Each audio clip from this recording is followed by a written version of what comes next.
ইসরায়েলের শাসকরা ইরানের চালানো ড্রোন আর মিসাইল আক্রমণের জবাব দিতে চায়, কিন্তু ইরানের সামরিক শক্তির প্রকৃত মাত্রা ও তীব্রতা সম্পর্কে এখনো জানতে পারেনি ইসরায়েল, দাবি ইরানের প্রেসিডেন্ট ইব্রাহিম রাইসির। তিনি বলেছেন, ইরানের ওপর নতুন হামলার সিদ্ধান্ত নিলেই ইসরায়েল তা টের পাবে। লেবাননের সুপ্রিম ইসলামিক শিয়া কাউন্সিলের ভাইস প্রেসিডেন্ট শেখ আলী আল খতিবের সঙ্গে এক বৈঠকে এমন মন্তব্য করেন রাইসি। সিরিয়ার রাজধানীতে ইরানের কনসুলেটে গত 1 এপ্রিল ইসরায়েলি বিমান হামলার প্রতিক্রিয়ায় ড্রোন ও ক্ষেপণাস্ত্র দিয়ে ইসরায়েলে আক্রমণ চালায় ইরান। এই আক্রমণের প্রতিক্রিয়ায় ইসরায়েলি সরকার ইরানের ওপর প্রতিশোধ নেওয়ার সিদ্ধান্ত নিতে পারে, এমন আশঙ্কার মধ্যেই রাইসির এমন মন্তব্য সাড়া ফেলেছে, বাড়িয়েছে উদ্বেগও।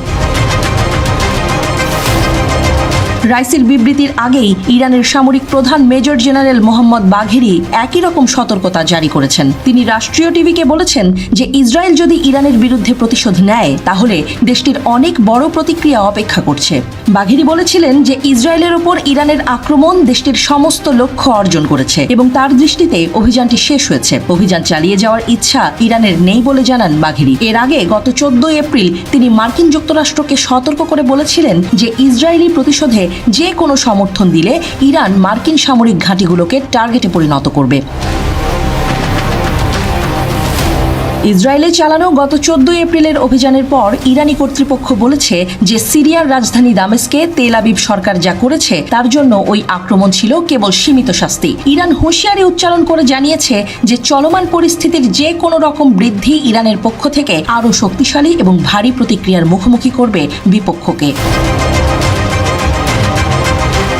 ইরানের বিরুদ্ধে ইসরায়েলের ভবিষ্যৎ যে কোনো আক্রমণাত্মক পদক্ষেপকে ভুল বলে অভিহিত করেছেন ইব্রাহিম রাইসি।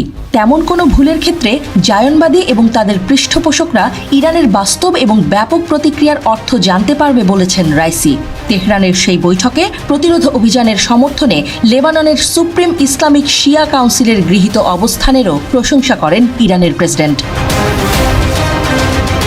শেখ আলী আল খতিব বলেছেন, ইসরায়েলি সরকারের বিরুদ্ধে শক্তিশালী সামরিক পদক্ষেপ নেয়ার কারণে তিনি লেবাননের জনগণের পক্ষ থেকে ইরানের প্রতি কৃতজ্ঞতার বার্তা দিচ্ছেন। তিনি বলেছেন, ইরান অনেক বছর ধরে চাপ, নিষেধাজ্ঞা এবং শত্রুতার বিরুদ্ধে অটল থাকার মাধ্যমে মুসলিম দেশগুলোকে গর্বিত করেছে। মধ্যপ্রাচ্যের অন্য কোনো দেশ কখনো ইসরায়েলি রাজত্বের বিরুদ্ধে এতটা দৃঢ়ভাবে দাঁড়াতে পারেনি, এই কথাও জোর দিয়ে বলেন তিনি। ইসরায়েল আর ইরানের অসমতা বোঝাতে তিনি মনে করিয়ে দেন যে ইসরায়েল পৃথিবীর সকল শক্তিশালী দেশের সমর্থন উপভোগ করছে।